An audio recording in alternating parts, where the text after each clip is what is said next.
आपके काउंसिल के पेपर में जो क्वेश्चन पेपर्स आ रहे हैं उसमें कंपोजिशन कई टाइप के आते हैं और आपको कौन सा कंपोजिशन करना है। सबसे पहले कौन कौन से कंपोजिशन आते हैं। सबसे पहला है नरेटिव टाइप, या नरेट करना मतलब किसी चीज को आपने, जैसे कहते हैं ना, आपने अपने शब्दों में बताना है उसको।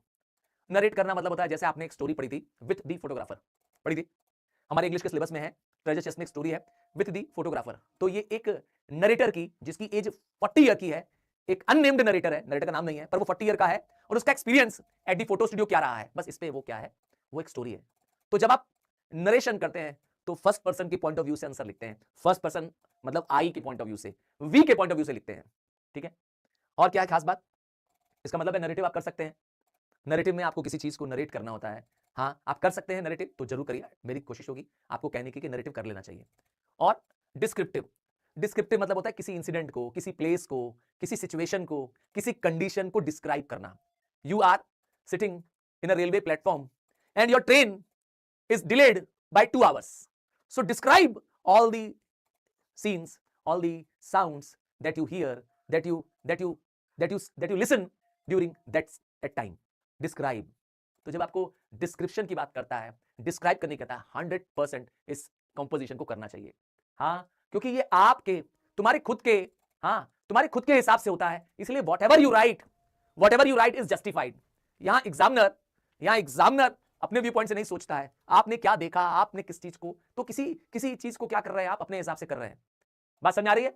बहुत बढ़िया, बहुत अच्छे से करना है, सही कर रहे हैं। और तीसरा इससे होता है, कंपोजिशन होता है आपका आर्गुमेंटेटिव, जिसमें आपको डिबेट की टॉपिक दी होती है। जैसे एग्जांपल देता हूं, तो modern world is a computer era, तो should computers be the only language in the society, give your topic for और अगेंस्ट।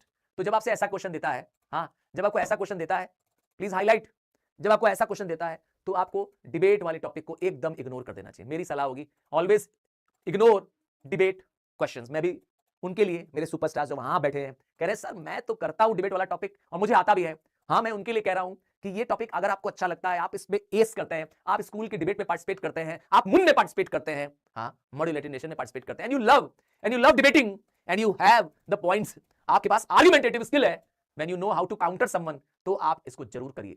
तब मैं मना नहीं कर रहा हूं, पर कैसे करेंगे ये भी बताऊंगा, पर ये सबके लिए नहीं है। I do not suggest it for many of you.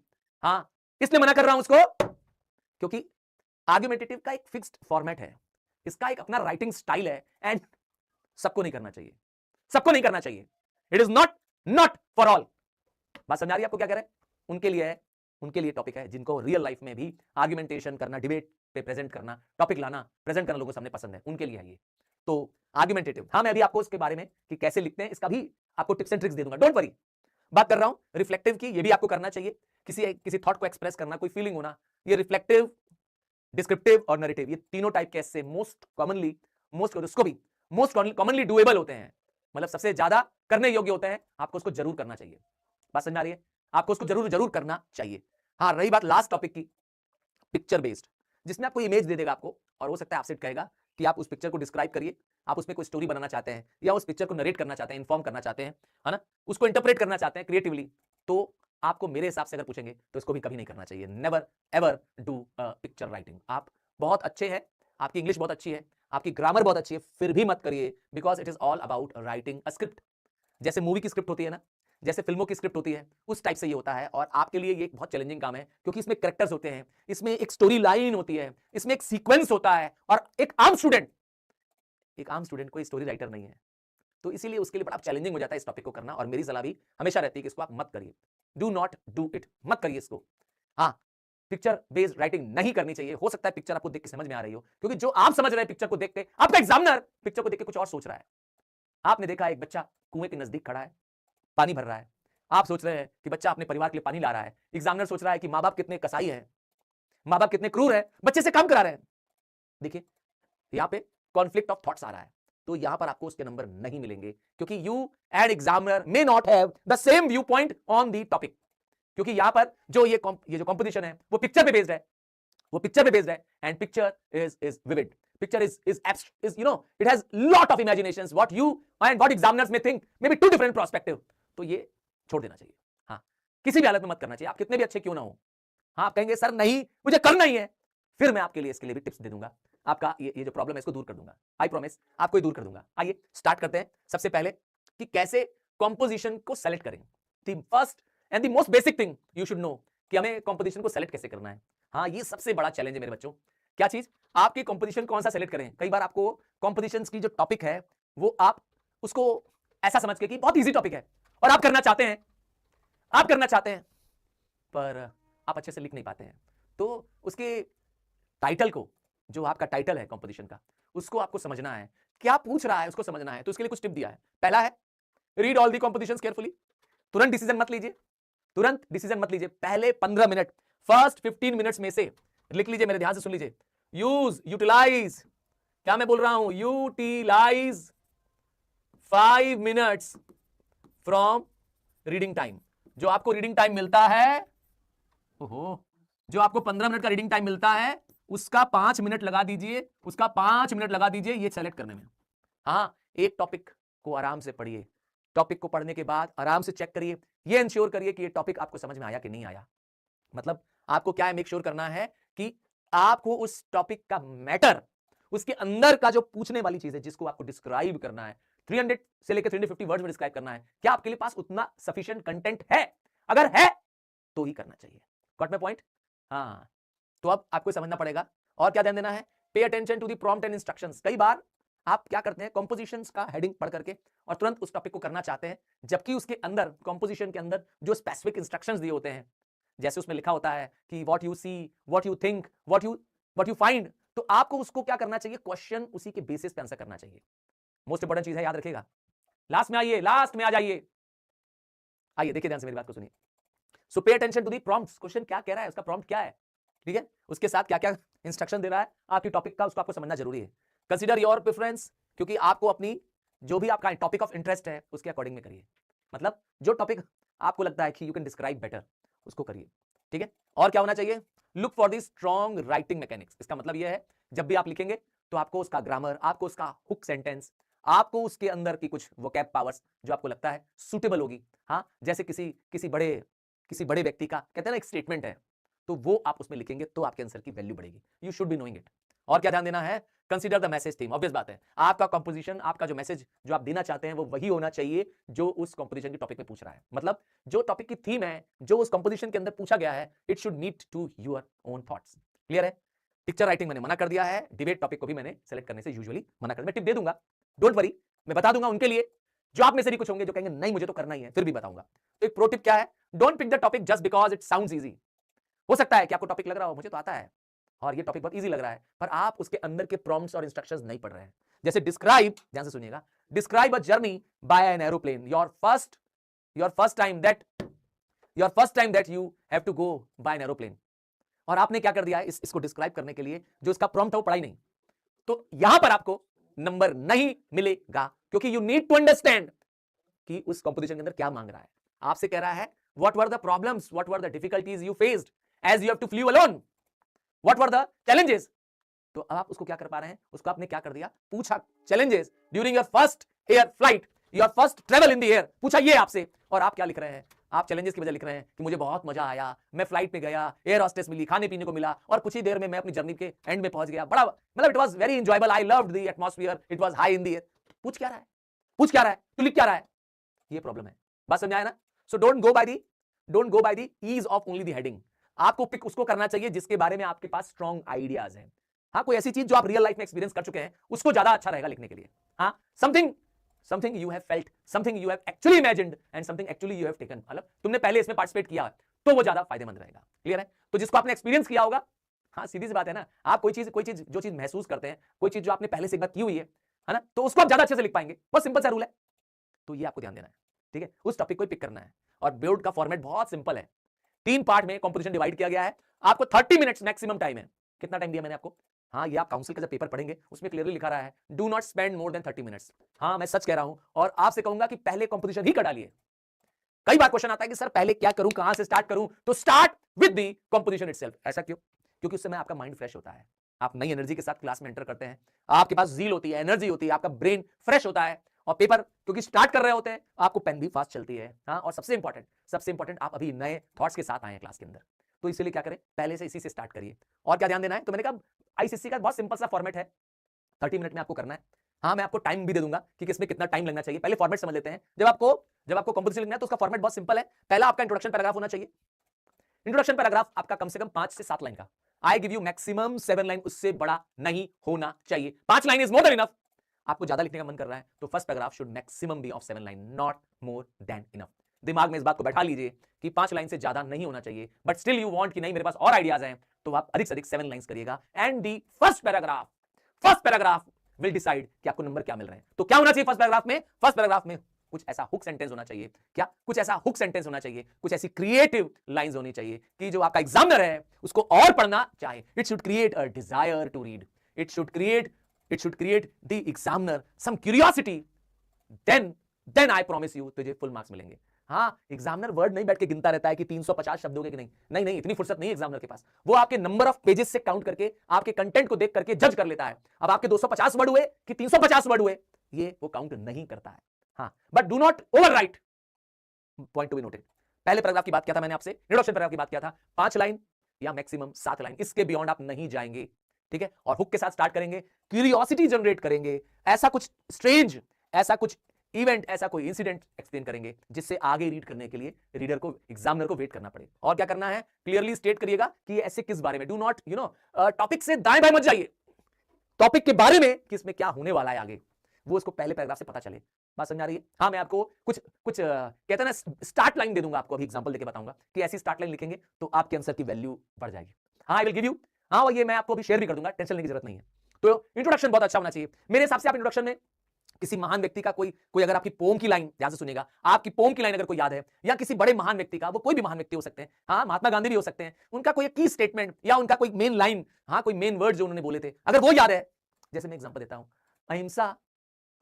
अहिंसा and truth are my god. आप जानते हैं लाइन किसकी है ना, महात्मा गांधी, इन्वर्टेड कॉमा। तो जब आप ऐसा कुछ लिखते हैं ना, दैट क्रिएट्स एन इंप्रेशन। बात समझ आ रहा है? और जब आप क्या करते हैं, क्वेश्चन से स्टार्ट करते हैं, हाँ, जब आप क्वेश्चन से स्टार्ट करते हैं एग्जामिनर से, तो वहां पर क्या होता है, जो एग्जामिनर रीड कर रहा होता है उसके अंदर भी आगे की क्यूरियोसिटी बनती है। बात समझ आ रही है? तो ऐसा करना चाहिए। कोई प्रोवर्ब से स्टार्ट कर सकते हैं, कोई इडियम से स्टार्ट कर सकते हैं। हाँ, आपकी पहली लाइन इडियम होनी चाहिए, time and tide wait for none and this is aptly said in this coming lines. अब उसको आपने एक्सप्लेन करना शुरू कर दिया। हाँ, बात समझा ली? अब क्या करना है, ऐसे आपको इंट्रोडक्शन देना है ताकि एग्जामिनर यहीं से फ्लैट हो जाए, हाँ, यहीं से तुम पर फिदा हो जाए और तुमको नंबर दे दे। चलो, बात कर रहे थे बॉडी। ये मैंने कहा था फॉर्मेट में 3 पार्ट है। पहला मैंने बताया इंट्रोडक्शन ऑफ द कंपोजिशन, दूसरा बताने जा रहा हूं आपको बॉडी ऑफ द कंपोजिशन, सबसे मेन पार्ट। अब इंट्रोडक्शन के बाद क्या बचा, बॉडी में आप क्या करेंगे, वो जो टॉपिक दिया हुआ है उसको एलोबरेटली पैराग्राफ वाइज डिस्क्राइब करेंगे। एंश्योर करेंगे कि बॉडी में कम से कम 6 से 8 पैराग्राफ हो, मैक्सिमम 8 पैराग्राफ लाइए, और ज्यादा मत लाइए। कितना मैंने पैराग्राफ बोला, 6 to 8 paragraph in the body, और हर पैराग्राफ कोशिश करिए 5 लाइन और maximum 7 line. I give you the formula of 7 into 7 into 7। मैं कई बार ये फॉर्मूला दे चुका हूं, आज ये फॉर्मूला एक बार फिर से दे रहा हूं। क्या यूज करना है आपको, formula of 7 into 7 into 7। Sir ये क्या होता है, 7 into 7 into 7 का फॉर्मूला होता है, आपको 7 लेटर्स लगाने हैं, ठीक है, मैक्सिमम, और 7 वर्ड्स लिखने हैं मैक्सिमम इन अ लाइन, और 7 लाइंस लिखनी है इन अ पैराग्राफ। ये है रूल। मतलब बहुत बड़े शब्द नहीं लिखने हैं, वर्ड बहुत बड़ा नहीं होना चाहिए, एक वर्ड में 7 लेटर हो। टू कॉम्प्लेक्स वर्ड लाने की मत कोशिश करिए, do not try to write something fancy, हाँ, मत करिए। बस समझ आ रहा है? और क्या करना है, तो बॉडी में आपको क्या करना है, डिटेल बता देना है। बस बॉडी में आपको क्या कर देना है, डिटेल बता देना है।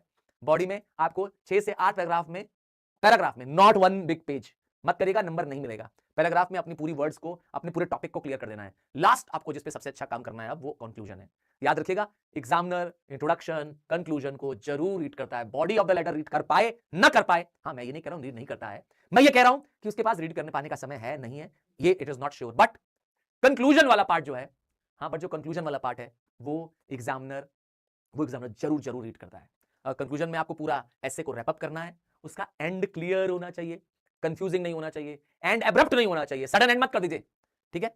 और आपका रिफ्लेक्शन, आपका उस टॉपिक के बारे में आपकी फाइनल थ्योरी या सोच क्या है, ठीक है। Express your final thought. ध्यान ये देना है कि एंडिंग सडन नहीं होनी चाहिए, अचानक आप लिखना बंद कर दिए, आपने बताया ही नहीं कि अब ये कंक्लूजन पैराग्राफ है, नहीं, आपका ये पता चलना चाहिए एग्जामिनर को कि this is the conclusion of all, ठीक है, पूरे आपके कंपोजिशन का कंक्लूजन। और जब कंक्लूजन पढ़े एग्जामिनर तो उसको इंपैक्ट पड़ जाए कि ये जो लिखा गया है it is really something very creative, ठीक है। तो इसलिए बहुत ध्यान देना है इसमें।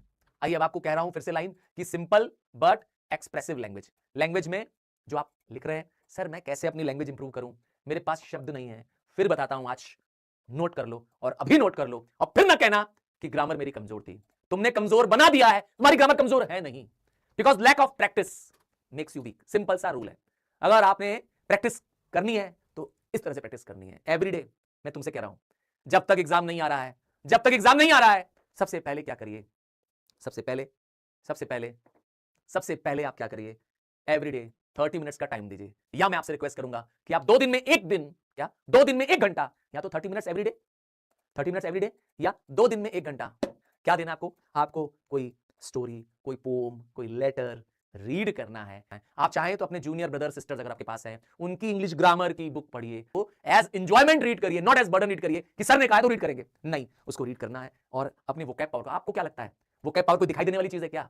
विविड वोकैबुलरी कोई दिखने वाली चीज नहीं है, ये आपकी अपने आप बन जाएगी अगर आप क्या करेंगे, ग्रेजुअली कुछ ना कुछ रीड करते रहेंगे। और आपके पास रीड करने का टाइम कम पड़ रहा है, आप कहीं ट्रेवल कर रहे हैं, आ जा रहे हैं, खाली बैठे हैं और आपको कुछ कोई काम नहीं है, उस समय आप थोड़ा रिलैक्स कर रहे हैं, क्या करिए, इंग्लिश सॉन्ग लगाइए, इंग्लिश सॉन्ग लगाइए, इंग्लिश न्यूज सुनिए। हाँ, आप इंग्लिश न्यूज सुनिए और समझ में आ रहा है तो कोई पॉडकास्ट लगा दीजिए। हाँ, कोई पॉडकास्ट लगा दीजिए और उसको इंग्लिश पॉडकास्ट को सुनिए। कुछ अच्छे ऑथर्स को, कुछ अच्छे राइटर्स को क्या करिए, आप यूट्यूब पर जाइए, उनके बारे में, हाँ उनके बारे में दिया हुआ है, उससे ले लीजिए। और कोशिश करिए जब आप बैठ रहे हैं 1 घंटा तो राइट एवरीडे, लिखिए। लिखने की ही आदत तुमने छोड़ दी है, इसीलिए तुम्हें नए शब्द नहीं आ रहे हैं, तुम्हारी वोकैब पावर कमजोर हो रही है और तुम्हारे पास क्या है बताने के लिए, अपना एक्सप्रेस करने के लिए इंग्लिश के वर्ड नहीं है। हिंदी होगी आपके पास, आपकी मातृभाषा होगी, पर तुम्हारे पास वो शब्द नहीं है जो आपको नंबर दिला पाए। यहां पर आप अटक रहे हैं क्योंकि आप अपने वर्ड्स को एक्सप्लेन नहीं कर पा रहे हैं। जो तेरे दिल में है वो पेपर में नहीं उतर पा रहा है। बात समझ आ रही है? तो क्या करना है, वो विविड वोकैबुलरी इंप्रूव करनी है, यूज करिए सिमिली मेटाफर। सर ये सिमिली मेटाफर क्या होता है? जब आप क्या करते हैं, किसी चीज का कंपैरिजन करते हैं तो आपका जो एक्सप्लेनेशन होता है वो थोड़ा सा और बेटर हो जाता है। Use of as, use of like करते हैं, जैसे the ghost were as silent as a picture, तो यहां पर मैंने एज लगा करके घोस्ट को डिस्क्राइब करने की कोशिश की, तो ये सिमिली है। बात समझ आया? सिमिली लगता है जब हम क्या करते हैं, कंपेयर करते हैं। उसी तरह से मेटाफर भी लगता है, पर यहां पर क्या करते हैं, वहां पर कंपैरिजन के लिए कोई वर्ड नहीं लगाते हैं। ही रोड एज लॉयन, तो यहां पर जब हम क्या कर रहे हैं, एज लगा दे रहे हैं, लाइक लगा दे रहे हैं, तो वो सिमिली बन जा रहा है। और बिना एज लाइक लगाए द लॉयन मैन, तो यहां पर मैन को लॉयन से क्या कर रहे हैं, कंपेयर कर रहे हैं, वहां मेटाफर बन जा रहा है। ठीक है, बात करेंगे बहुत टफ वर्ड्स लाने की या बहुत फैंसी शब्द सोच करके उसका वर्ड मीनिंग याद करके नहीं। हाँ, आपको वर्ड मीनिंग याद करनी है तो कॉमन वर्ड मीनिंग्स, जिसमें से 5 वर्ड्स और उसके मीनिंग्स और उसके सेंटेंस बना करके आप एवरीडे प्रैक्टिस कर सकते हैं। इससे थोड़े नए शब्द आपके पास आ जाएंगे, बट आने से काम नहीं चलेगा। आपको उसको अपने ईमेल में, अपने कॉम्पोजिशन में, अपने लेटर्स में उसको इंक्लूड करना होगा, तब तुम्हारी वोकैब पावर और बेटर होगी। क्या 5 नए शब्द, 5 नए इंग्लिश वर्ड्स विद मीनिंग्स आप याद करेंगे, आप उसमें सेंटेंस फ्रेम करेंगे और फिर उसको यूज करेंगे अपने कॉम्पोजिशन में, तब आपकी इंग्लिश बेटर हो जाएगी। क्लियर है? बात समझ आ गई है? क्या करना है, शॉर्ट सेंटेंसेस लिखने हैं, टू लॉन्ग सेंटेंस मत लिखिए। जैसे बहुत सारे बच्चे क्या करते हैं, कोई स्टार्ट तो करते हैं पर so, such, and, that, so, because, moreover, likely, and, but करके इसको बड़ा बड़ा बड़ा बड़ा सेंटेंस कर देते हैं और सेंटेंस का बाजा बजा देते हैं। हाँ, सेंटेंस को चौपट कर देते हैं। तो बेटर क्या होगा, आप इसको 3-4 सेंटेंस में ब्रेक कर दीजिए। Use proper grammatical science wherever necessary, punctuation marks लगाइए, फुल स्टॉप लगाइए, कॉमा लगाइए, वेरेवर यू फील कि यू नीड टू स्टॉप। आप खुद रीडर बनकर सुनिए कि when you write too long a sentence it becomes boring. कौन पढ़ना चाहता है बकवास?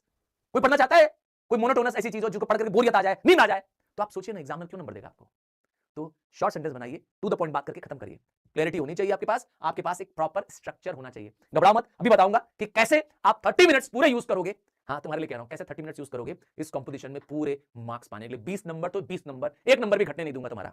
हाँ, कैसे करना भी बताऊंगा, पहले कुछ समझ लेते हैं। जैसे आपको यूज करना चाहिए फर्स्ट पर्सन। देखिए 3 पर्सन होते हैं प्रोनाउन में ना, first person, second person, third person. First person वो होता है जो सेंटेंस स्टार्ट करता है, somebody who narrates, somebody who starts with the communication। जैसे आई यूज करना, वी यूज करना, इसे कहते हैं क्या, आई और वी से सेंटेंस को कहते हैं। इसका मतलब है सेंटेंस को फर्स्ट पर्सन के फॉर्म में लिखना चाहिए जब आप नरेटिव पे लिख रहे हो, रिफ्लेक्टिव लिख रहे हो, ऑटोबायोग्राफिकल लिख रहे हो। याद रखिएगा, इनमें आपको फर्स्ट पर्सन के फॉर्मेट में लिखना चाहिए। बट आगे ध्यान से सुनिए, बट अगर आप लिख रहे हो कोई आर्गुमेंटेटिव, कोई डिस्क्रिप्टिव, तो वहां पर आप प्लीज ऐसा मत यूज करिए। हाँ, आर्गुमेंटेटिव डिस्क्रिप्टिव में कोशिश करिए कि आप फर्स्ट पर्सन फॉर्मेट में मत लिखिए। हाँ, वहां पर आपको थर्ड पर्सन फॉर्म में, मतलब ही, शी, दे, और या तो कोई नेम्ड पर्सन, उसके फॉर्मेट में लिखिए। बात समझ आ रही है? और आइए अब आपको कैसे लिखने से पहले क्या टेक्निक लगानी चाहिए, कहां टाइम कितने बिताना चाहिए, मैं अब आपसे बताने जा रहा हूं। हाँ, मैं सच कह रहा हूं, तुम्हारा काम आसान कर दूंगा। वो 30 मिनट्स तुम्हें 20 नंबर एग्जामिनर से कैसे लूटने हैं, कैसे छीनने हैं, ये बताने जा रहा हूं।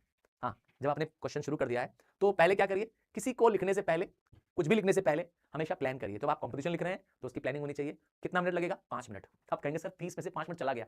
चला नहीं गया, यही 5 मिनट आगे 25 मिनट को डिसाइड करने वाला है। ये पहले 5 मिनट डिसाइड करते हैं अगले 25 मिनट में मैं क्या लिखूंगा, मेरा फाइनल आउटकम क्या आएगा। इसीलिए इस 5 मिनट में क्या करेंगे? Read 5 minutes, sorry spend 5 minutes planning time. ठीक है, और क्या करना है? रफ आउटलाइन बना लीजिए।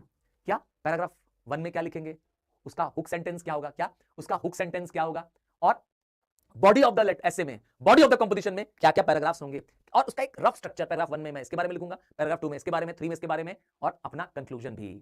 तो कुछ एग्जांपल्स देने की कोशिश करिए, कुछ इंसिडेंट्स, कुछ हैपनिंग्स बताइए। बात समझ आ रहा है? तब आपके आंसर की क्या हो जाएगी? वैल्यू बढ़ेगी। कंक्लूजन सुपर स्ट्रांग होना चाहिए, इंट्रोडक्शन और कंक्लूजन कमजोर नहीं होना चाहिए। और क्या करना चाहिए? ये मिस्टेक्स नहीं करनी है। हाँ, भी मैंने सिर्फ 5 मिनट बताया, अभी 25 मिनट का हिसाब तो मैं दे रहा हूं, अभी देने वाला हूं। तो क्या ध्यान देना है? ये मिस्टेक्स आपको नहीं करनी है। राइटिंग ऑफ टॉपिक, पूछा क्या है, उस टॉपिक को तुमने पूरा पढ़ा नहीं, पूरा क्वेश्चन पढ़ा नहीं और तुमने कुछ और टॉपिक पे लिख दिया, आपके नंबर गए। Please go through the topic. इसीलिए तो मैं बार बार बोल रहा हूं कि 5 मिनट तो रीडिंग में लगाइए। आप एक बार पढ़ने के बाद तुरंत मत डिसाइड कर लीजिए कि इस पे लिखूंगा। Go through the all topics, सारे टॉपिक्स पढ़िए, दोबारा आइए, और जिस टॉपिक को आपको करने का मन कर रहा है इसके बाद, पहले रीडिंग के बाद, फर्स्ट रीडिंग के बाद, अब फिर एक बार रीड करिए। दोबारा रीड करने के बाद आप फिर डिसाइड करिए कि अब मैंने इनमें से क्या करना है। तो टॉपिक के बियॉन्ड मत जाइए। हाफ ऐसे एक टॉपिक पे क्या करिए, लिखने के बाद आप कहीं और चले जा रहे हैं, अरे नहीं नहीं ये तो मेरा ऐसे गलत हो गया और आपने कट कर दिया, then you are going to lose marks. पक्का आपका पेपर छूटने वाला है। हाँ, पेपर छूट जाएगा क्योंकि पेपर 2 घंटे का है, पेपर 3 घंटे का नहीं है, 2 घंटे का है। Please mind it. और क्या करना है, ये भी गलती कई बार हो जाती है आप लोगों से कि आप किसी एक आइडिया को 2 या 3 बार बार बार अलग अलग भाषा में घुमा घुमा के लिखते हैं और एग्जामिनर उसको सुन पढ़ करके बोर हो जाता है, नतीजा यू लूज मार्क्स। क्या करते हैं, ये डायलॉग लिख देना। मोहन सेड इन्वर्टेड कॉमा, फिर लिख दिया राधा सेड इन्वर्टेड कॉमा। जी नहीं, कभी मत लिखिए। कॉम्पोजिशंस में इनडायरेक्ट सेंटेंसेस होने चाहिए, डायरेक्ट सेंटेंस नहीं होने चाहिए, मतलब रिपोर्टेड स्पीच में होना चाहिए। ठीक है, हाँ, किसी बड़े ऑथर का, किसी बड़े महान व्यक्ति का, है ना, कोई अगर कोई उनका स्टेटमेंट है तो वो आपने क्या कर दिया, एज अ हुक नोट लिख दिया, दैट इज इनफ। बस समझ आ रहा है? एसएमएस लैंग्वेज मत यूज करिए, स्लैंग लैंग्वेज मत यूज करिए जिसमें आपने यू वाला ये यू लिख दिया, नंबर पक्का कट जाएगा। एग्जामिनर तुरंत नंबर काट देगा व्हेन वाई ओ यू लिखने की बजाय आपने यू लिख दिया। ग्रेट लिखने की बजाय महान लिखते हैं ना, GREAT, तो GR8, नहीं नहीं, ये सब नहीं चलेगा। प्लीज आप व्हाट्सएप वाली लैंग्वेज या एसएमएस वाली लैंग्वेज नहीं कर सकते हैं क्योंकि आप व्हाट्सएप मैसेज नहीं कर रहे हो। ठीक है, प्लीज मेक श्योर। और not dividing into paragraph. Usually लोग क्या करते हैं, एक पूरा पेज लिख देते हैं और कहते हैं हमें नंबर नहीं मिल रहा है। एग्जामिनर नंबर नहीं देगा क्योंकि पैराग्राफ नहीं है, so it should be in paragraphs. मैंने भी पहले बताया कि आपका पहला पैराग्राफ ही 5 लाइन या मैक्सिमम 7 लाइन, इसके बियॉन्ड नहीं जाना चाहिए। बताओ, फर्स्ट पैराग्राफ से ही तुम्हारा इंप्रेशन खराब हो जाएगा। तुम्हें और आइडियाज आ रहे हैं फर्स्ट पैराग्राफ के लिए, तुम आप दूसरे पैराग्राफ पे लिख दो, बट फर्स्ट पैराग्राफ उससे ज्यादा बड़ा मत करिए। और क्या ध्यान देना है, अब मैंने बताया ना, तुम्हें पूरे 30 मिनट का कैलकुलेशन बता दूंगा कि 30 मिनट्स कैसे आप कंपोजिशन में यूज करेंगे। तो मैंने बताया 5 मिनट प्लानिंग में होगा, इसमें आप रफ स्केच भी बनाएंगे। क्या बनाएंगे इस 5 मिनट के अंदर? Rough sketch. सर ये रफ स्केच या आउटलाइन क्या है, मैंने बता दिया। जब आप प्लान कर रहे होंगे तो इसमें एक रफ आउटलाइन, क्या रफ आउटलाइन बना देंगे। इस 20 मिनट में आपको क्या करना है, पूरा कंपोजिशन, फुल कंपोजिशन, पूरा कंपोजिशन लिखना है एज पर दी आउटलाइन। आप इस आउटलाइन में क्या करेंगे, पैराग्राफिंग करेंगे। जैसे जैसे आपने पैराग्राफ बनाया है वैसा वैसा आप कंपोजिशन बनाएंगे। एंड लास्ट 5 मिनट्स आपके पास और बचेंगे, so this gives you 30 minutes. इस 30 मिनट्स में आप फिर से रीचेक करेंगे, स्पेलिंग चेक करेंगे, ग्रामेटिकल मिस्टेक्स चेक करेंगे, अपनी पंक्चुएशन लाइन सेट करेंगे। And if you feel there is something you have to add on, ध्यान से सुनिएगा, तो लास्ट के कंक्लूजन पैराग्राफ के एंड में आपको कम से कम 3 से 4 लाइन छोड़ देनी चाहिए। सही सुन रहे हो, कंपोजिशन के पैराग्राफ के बाद 4 लाइन छोड़ देना। क्यों? When you feel like there is something more worthy, more impactful that you are going to write in the composition, तो वो उसको आप क्या कर सकते हैं, लास्ट में लिख सकते हैं। छोड़ दीजिएगा स्पेस थोड़ी सी। ठीक है, बात समझ आ गई है? बाकी बीच में कहीं स्पेस छोड़ने के लिए मैंने मना किया है। Heading of the composition top पे लिखना जरूरी है। सर हेडिंग तो क्वेश्चन में दिया नहीं होता है, तो हेडिंग तुम बना के लिख दो। बात समझ आया? जैसे आपको लिखा है डिस्क्राइब, हाँ एक डिस्क्रिप्टिव ऐसे है, describe how you spend your time at a railway platform, तो आप क्या करेंगे, माय, है ना, माय या simply at the railway platform. ठीक है, या how I spend time eight railway platform. आपने क्या बनाया, एक टाइटल कैची बनाई और ऊपर लिख दिया। क्वेश्चन में टाइटल नहीं पूछा गया है, कंपोजिशन का सेम नंबर लिखिए। आपने क्वेश्चन 1 का पार्ट ए किया तो आप पार्ट ए लिखिए और उसके बाद टाइटल लिखिए और फिर अपना टॉपिक शुरू कर दीजिए। Got the point? कैसे लिखना है? आइए, थोड़ा सा प्रैक्टिस करने की बात मैं हमेशा कहता हूं, तो प्रैक्टिस करिए, अलग अलग टाइप के कंपोजिशन लिखने की प्रैक्टिस करिए। और एक बोनस टिप दे दे रहा हूं, और बोनस क्या है कि आपको लैंग्वेज पे जो एग्जामिनर, ये एग्जामिनर ऐसा चेक करता है पेपर, देखिए एग्जामिनर आपकी लैंग्वेज जो आपने लिखी है, खास करके उसकी ग्रामर, उसकी स्पेलिंग, उसका सेंटेंस आपने जो फ्रेम किया है, उस पर 5 से 10 नंबर अपने पास रखता है। सही कह रहे हैं। और उसके कंटेंट से रिलेटेड टॉपिक बाकी बचे 10 से 15 20 मार्क्स। हाँ, मतलब बाकी जो, क्योंकि 20 मार्क का पेपर है, इसमें आपकी क्रिएटिविटी क्या है, आपने टॉपिक रेलेवेंट लिखी है कि नहीं लिखी है, और वो क्लियर है कि नहीं, स्ट्रक्चर बन रहा है कि नहीं, और वो मैंने कहा ना, it should create a sense with the examiner कि ये एक रीडेबल टॉपिक है। आइए अब आपको कुछ एक एग्जांपल से ऐसे की ओपनिंग बताऊंगा कि कैसे आप ऐसे की स्टार्ट करिएगा, और सबसे इंपॉर्टेंट है एक टिप देना शुरू करूंगा कि कैसे आप डिस्क्रिप्टिव ऐसे करेंगे, कैसे आप स्टोरी बेस ऐसे करेंगे, कैसे आप एक आर्गुमेंटेटिव ऐसे करेंगे। हाँ हाँ, अभी पूरा डिटेल बताने वाले हैं। इसके बाद पूरा कॉम्पोजिशन आपके आपके मुट्ठी में होगा सच में। चलिए देखते हैं, समझते हैं। सबसे पहले बात करते हैं नरेटिव की। जब आप नरेटिव ऐसे लिखते हैं, नरेटिव कंपोजिशन लिखते हैं, तो नरेट करना मतलब होता है आपने कोई इंसिडेंट देखा है या आपके साथ कोई घटना घटी है, तुम्हारे साथ कुछ हुआ है और तुम उसको क्या कर रहे हो, सुना रहे हो किसी को। तो नरेटिव में देखिए, the clock struck midnight, the entire town was asleep except me. सोचिए लाइन पढ़ करके एग्जामिनर या तुम खुद, मैं तुमसे कह रहा हूं, ये लाइन पढ़ करके तुम्हारे अंदर बहुत सारे थॉट्स आ रहे हैं कि अरे इसके बाद क्या हो रहा होगा। रात के 12 बज रहे हैं और पूरा शहर सो रहा है, पर मैं नहीं। सुनिए वाक्य कितना कितना एंगेजिंग है, कितना थॉट प्रोवोकिंग है। यही मैं तुमसे कह रहा हूं। हाँ मेरे सुपरस्टार्स, यही मैं कह रहा हूं। कोई बहुत मैंने साइंस नहीं बताया आपको, बट मैंने कहा ये सेंटेंस जब आपने पढ़ा, तो ये सेंटेंस को पढ़ते ही बहुत सारे मन में कौतूहल वाली बातें आ रही हैं।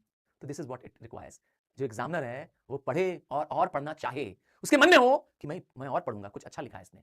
और क्या करना है, देखिए डिस्क्रिप्टिव ऐसे की स्टार्ट कैसे करनी है, क्योंकि किसी इंसिडेंट को डिस्क्राइब करने के लिए होता है, किसी प्लेस को डिस्क्राइब करने के लिए होता है। तो मैंने कहा था इसमें आप थर्ड पर्सन फॉर्म में यूज कर सकते हैं। थर्ड पर्सन मतलब किसी के फॉर्म में यूज कर सकते हैं। जैसे the sun glazed with orange as the sun dipped below the hills, setting the clouds on fire. क्या सेंटेंस है ना। एक इवनिंग की जो सीन है वो उसे पता चल रही है। आपने देखा इवनिंग ना बोल करके कि इवनिंग क्या हो रही है, पर इवनिंग का माहौल क्या कर दिया, सेट कर दिया, डिस्क्राइब कर दिया। This is what is all about. When you use colours, when you use senses, when you use your observations, it becomes descriptive. बात समझ आ रही है। आर्गुमेंटेटिव में देखिए एक एग्जांपल दिया हुआ है, in today's digital age online learning is not a luxury, it is necessity. So जरूर टॉपिक रहा होगा कि ऑनलाइन लर्निंग नेसेसरी है कि नहीं है, तब उस पे है। आइए अब आपको ले चलते हैं, देना शुरू करते हैं कि क्या टिप होनी चाहिए। एक डिस्क्रिप्टिव ऐसे लिखना है, और मैं बार बार कह रहा हूं लिखना है मतलब लिखना है, कोई चॉइस तुम्हें नहीं दे रहा हूं। डिस्क्रिप्टिव हो, नैरेटिव हो, रिफ्लेक्टिव हो, इन एसे को तुम्हें करना है, श्योरली करना है। कैसे करना है, क्या ध्यान देंगे, आइए। तो जब हम डिस्क्रिप्टिव की बात करते हैं तो इसमें बच्चों को किसी प्लेस, किसी पर्सन, किसी ऑब्जेक्ट, इवेंट, एक्सपीरियंस को डिस्क्राइब करना होता है। तो इनको डिस्क्राइब करने के लिए आपको एक स्ट्रक्चर चाहिए होता है। अब वो स्ट्रक्चर क्या होगा, आइए बताते हैं। सबसे पहले टॉपिक को समझना है, आपको क्या डिस्क्राइब करना है, पर्सन, प्लेस, इवेंट, इमोशन, क्या डिस्क्राइब करना है। जब आपको उसको डिस्क्राइब करना है तो पहले आप टॉपिक समझिए। वो टॉपिक होना चाहिए जो आपको सही भी लगता है, जिसमें आप एंजॉय करते हैं, यथार्थ जिसको आपने सच में क्या किया है, महसूस किया है। वो टॉपिक मत लिखिए जो कभी आपने, जब के साथ कभी हुआ ही नहीं है। हाँ, जब के साथ कभी नहीं हुआ है, आप फिर इमेजिनेशन में इतना अच्छा नहीं कर पाएंगे। ठीक है, तब आप बेटर होगा कि कोई रिफ्लेक्टिव या नैरेटिव लिख दीजिए। ठीक है, ध्यान ये देना है कि आपको उसका पर्पस समझना पड़ेगा, क्या बताना चाहते हैं। और लिखने से पहले मैंने बार बार बोला था ब्रेनस्टॉर्मिंग करनी है। ब्रेनस्टॉर्मिंग करते समय जब आप सोच रहे होंगे तो पॉइंट्स या पैराग्राफ्स आपको लिख देने चाहिए। इंट्रोडक्शन को, बॉडी ऑफ द लेटर को और बॉडी ऑफ द एसे को और कंक्लूजन को आपको पहले से ही क्या करना है, जॉट डाउन करना है। कोशिश करना है कि आपका इंट्रोडक्शन, बॉडी और कंक्लूजन मिला के 350 शब्द से ज्यादा नहीं आए। Maximum the words that you need to write is. Over write मत करिएगा प्लीज, ओवर राइटिंग में नंबर कटता है। अंडर राइटिंग में एक बार एग्जामिनर तुम्हें माफ कर सकता है, फिर से सुन लो, अंडर राइटिंग में एग्जामिनर तुम्हें माफ कर सकता है, पर ओवर राइटिंग में कोई माफी नहीं है। ठीक है, चलिए आगे बढ़ते हैं। इंट्रोडक्शन मैंने कहा हुक सेंटेंस के साथ करिए, किसी क्वेश्चन के साथ करिए। जब आप किसी इंसिडेंट को डिस्क्राइब कर रहे हैं, कोई कोट लिख दीजिए ना, किसी का पॉपुलर कोट लिख दीजिए, कोई विविड डिस्क्रिप्शन दे दीजिए और इंट्रोड्यूस करिए। तो आप ध्यान ये करिए कि आपका जो सब्जेक्ट मैटर है, जिस पे आपको बताना है, उस पे होना चाहिए। जैसे इसमें एक लाइन है, the sun dipped below the horizon, painting the sky in the hues of pink and orange. As I stepped onto the golden sands of the Goa, a sense of calm washed me. है ना, कितनी खूबसूरत लाइनें हैं ये। शाम हो रही है, धीरे धीरे सूरज डूब रहा है और मैं गोवा की बीचेस में हूं और वहां जो लहरें हैं, है ना, उनका पानी मेरे पैरों पे आ रहा है। इमेजिन कर रहा हूं मैं, देखिए। तो जब आप लिखें तो आप अपने पूरे सेंसरी डिटेल्स लिखिए, क्योंकि आपके पास जो 5 सेंसरी ऑर्गन्स हैं, आपकी आंखें हैं तो आप कलर देख सकते हैं, शेप देख सकते हैं, सराउंडिंग देख सकते हैं, उसको डिस्क्राइब करिए। आपके पास कान है, तो आप साउंड लिखिए, क्या आवाजें आ रही थी, क्या शोर था या म्यूजिक था, या क्या बातें हो रही थी, क्या विस्परिंग हो रही थी। आपके पास नाक है तो आप स्मेल कर पा रहे होंगे, क्या तरह की ओडर आ रही होगी वहां पर। सोचिए, थोड़ा सोचिए उस समय आपने क्या सूंघा। बस समझ आया। आपके पास टंग है, फ्लेवर करिए, है ना, टंग टेस्ट करती है। एंड लास्ट आप अपनी बॉडी से, अपने स्किन से वहां का टेम्परेचर, वहां का टेक्सचर बताइए। एक एग्जांपल है, the air was filled with the aroma of roasted coffee beans. देखिए इस लाइन में क्या कर दिया, स्मेल लगा दिया, अरोमा। ठीक है, blending with the salty sea breeze, laughter echoed, sound आ गया, laughter echoed as the wave crashed the against the shores. तो आप देखेंगे कि जब आप क्या करते हैं, जब आप अपने रियल सेंसेस के अकॉर्डिंग सेंटेंस बनाते हैं तो आप बोझल नहीं होते हैं। मतलब आपको जबरदस्ती नहीं बनाना होता है। और मैं तो आपको टेक्निक देता हूं कि आप क्वेश्चन पूछिए अपने आप से, why, when, what, where, how. जब आप क्वेश्चन पूछेंगे उस टॉपिक का तो आपके पास और पॉइंट्स आएगा। करके देखिएगा मेरे हिसाब से। जब आप किसी टॉपिक को डिस्क्राइब कर रहे हैं तो अपने आप से उस टॉपिक से रिलेटेड क्वेश्चन पूछिए। हाँ, खुद से क्वेश्चन पूछो, सच कह रहा हूं, और बेटर होगा। और क्या करना है, एकदम vivid and varied vocabulary use करनी है। कोशिश करिए कि आप सेम सेंटेंसेस या सेम वर्ड्स को बार बार न यूज करें। सिमिली मेटाफर मैंने कहा आपके सेंटेंस को बेटर बनाता है। एक सिंपल सी लाइन है, देखिए लिखी है, द फ्लावर वाज ब्यूटीफुल। जब देखिए इसको कैसे लिखा गया है, it can be written as the delicate petals bloomed like a painter's masterpiece. ये लाइन यही साफ साफ बताती है कि फूल खूबसूरत था। और क्या करना चाहिए, फ्लो जरूर रखना चाहिए। हाँ, आपका जो कंपोजिशन बन रहा है ये कंटिन्यूअस कंपोजिशन होना चाहिए। आपको जरूरत पड़े तो moreover, furthermore, in addition, इसको यूज करिए। कहीं कॉन्ट्रास्ट कर रहे हैं, कंपेयर कर रहे हैं इससे और इसमें, दो अलग अलग चीजें, तो how ever, on the other and, yet, दो, ऑल दो, इनका इस्तेमाल करिए। और कंक्लूजन कर रहे हैं, लास्ट पैराग्राफ कर रहे हैं, तो therefore, in the, in conclusion या इन दी नटशेल, इन शब्दों का इस्तेमाल करके क्या कर सकते हैं, हाँ, एग्जामिनर को पता चल जाएगा कि ये आपका कंक्लूजन पैराग्राफ है। वेरी क्लियर कट कंक्लूजन होना चाहिए, एब्रप्ट नहीं एंड होना चाहिए। ठीक है ना, बता दिया कि कंक्लूजन कैसा होना चाहिए, थॉट प्रोवोकिंग होना चाहिए, एग्जामिनर को भी उसमें सोचने को मिलना चाहिए। एक लाइन देखिए आपके लिए अच्छी दी हुई है, as I walked away from the beach I realize that some places don't just exist on a map, they live in our hearts forever. तो एक बीच को डिस्क्राइब करना था, your time that you spent on the sea beach, ये था topic इस पर। तो इसका ये कंक्लूजन है। बात समझ आ रही है ना? तो ये लाइन आपको क्या कर रही है, और आगे सोचने पे मजबूर कर रही है, व्हाट इट इंपैक्टेड यू। आइए, रीड करना बहुत जरूरी है। वंस यू राइट, लास्ट के 5 मिनट कोशिश करिए इन चेकिंग पे ध्यान दीजिए। ओवर लॉन्ग सेंटेंस मैंने पहले ही मना कर दिया। आइए, जिन लोगों को स्टोरी लिखनी है, कह रहे हैं कि नहीं सर हम स्टोरी लिखेंगे, तो स्टोरी, अगेन स्टोरी में क्रिएटिविटी होना, स्टोरी में क्लैरिटी होना बहुत जरूरी है, क्योंकि स्टोरी की बिगनिंग बहुत अच्छी होनी चाहिए, कैप्टिवेटिंग होनी चाहिए, और सबसे इंपॉर्टेंट है हर स्टोरी में कुछ कैरेक्टर्स होते हैं। अगर आप इंग्लिश में स्टोरी लिख रहे हैं कंपोजिशन में, तो उसमें 2-3 कैरेक्टर क्रिएट करिए। राजू, अगर आपने कोई कैरेक्टर क्रिएट किया तो राजू कैसा दिखता है, राजू ने पहना क्या है, राजू की आंखें कैसी हैं, राजू का ओवरऑल बॉडी फीचर कैसा है, ये बताना आपको आना चाहिए। डिस्क्राइब करिए, उसका बॉडीली कैरेक्टर डिस्क्राइब करना है, उसका कैरेक्टर भी डिसाइड करना है। ठीक है, और क्या करना है, सेटिंग क्लियर करिए, टाइम प्लेस कहां हो रहा है, क्या मूड चल रहा है, और उसमें क्या प्रॉब्लम है जिसको हम डिस्कस कर रहे हैं, क्योंकि एक स्टोरी में कोई प्रॉब्लम नहीं आएगा और मॉरल नहीं होगा, वाहियात हो जाएगी। और इसमें डायलॉग चलता है, स्टोरी है तो एक आध की डायलॉग्स आप क्या कर सकते हैं, लिख सकते हैं। तो मूड थीम बहुत सोच के सेलेक्ट करिए। ठीक है, जो भी स्टोरी होनी चाहिए उसमें कोई मैसेज आ जाना चाहिए। स्टोरी को लिखते समय आपको आपका पहला जो पैराग्राफ है, इंट्रोडक्शन पैराग्राफ, वो बहुत अच्छे से सेलेक्ट करना है, क्योंकि वो आगे का मूड सेट करता है। फिर उसके बाद एक्शन क्या लेना है उसमें, ठीक है, सस्पेंस क्रिएट करना है, क्लाइमेक्स बताना है, एंड लास्ट फॉलोइंग एक्शंस। ठीक है, बात करेंगे अब आपको स्टोरी के बाद क्या करना है, आर्गुमेंटेटिव। आपका मन है कि सर हम आर्गुमेंटेटिव करना चाहते हैं, वो जिसमें डिबेट की टॉपिक दी होती है, जिसमें फॉर एंड अगेंस्ट। तो मेरा सजेशन है हमेशा कि अगर आप जितते हैं कि नहीं नहीं मुझे बहुत अच्छा डिबेट लगता है लिखने का, तो मैं आपके लिए कह रहा हूं, do not go for both topic. आप किसी एक टॉपिक को बताइए, आइदर फॉर पे रहिए या अगेंस्ट पे रहिए, आप दोनों नहीं लिख सकते। दोनों लिखने पे नंबर कट जाएंगे, सीधे हाफ नंबर मिलेगा। आपको आइदर फॉर पे बोलना है। हाँ, ये मत सोचिए कि एग्जामिनर अगेंस्ट में सोच रहा होगा। आपकी सोच के साथ आपके पास क्या होने चाहिए, स्ट्रॉन्ग पॉइंट्स होने चाहिए। आप अपने पॉइंट्स को नंबर्स के साथ, फैक्ट के साथ, प्रूफ के साथ बताइए, तो आपको नंबर मिलेगा। इसीलिए मैंने कहा ना, इसको लिखना आसान नहीं है। हाँ, लिख सकते हैं, मना नहीं किया मैंने, पर उनको कहा जिनको पसंद हो। तो स्ट्रक्चर समझना है, 50 वर्ड्स आपको इंट्रोडक्शन में यूज करना है। इंट्रोडक्शन में टॉपिक बताइए, आप बताइए कि आप फॉर के पक्ष में है कि अगेंस्ट में। Very clear statement, I am for the topic, एकदम क्लियर होना चाहिए, डाउटफुल नहीं होना चाहिए। बॉडी अच्छे से होनी चाहिए जिसमें आप आर्गुमेंट प्रेजेंट करेंगे, और आपको अगर काउंटर स्टेटमेंट या काउंटर आर्गुमेंट आ रहा है वो ध्यान देना है। आपको सामने वाला क्या पूछ सकता है, उसके क्या स्टेटमेंट होंगे और आपके क्या जवाब होंगे, ये आपको प्रायरली बताना है। और कंक्लूजन, तो क्या करना चाहिए, बहुत क्लियर अपना स्टांस रखना है। मतलब आप किसी एक चीज को सपोर्ट कर रहे हैं कि या आप उसके अगेंस्ट में खड़े हैं। जो भी टॉपिक लेंगे उसको कंसिस्टेंटली लेंगे। बीच में ऐसा नहीं है no no no no no I was against the topic now I am writing for them, ऐसा नहीं हो सकता। एक चीज के पीछे पड़े रहना है बस। ठीक है, आपको लॉजिक देना है, आपके पास अगर कोई नंबर है, आपके पास कोई लॉजिकल प्रूफ है उसका, हाँ कोई इंफॉर्मेशन है उसकी एग्जैक्ट जिसको प्रूव करती है आपके पॉइंट को, तो और बेटर होगा। जैसे एक एग्जांपल देता हूं आपको, social media does more harm then good.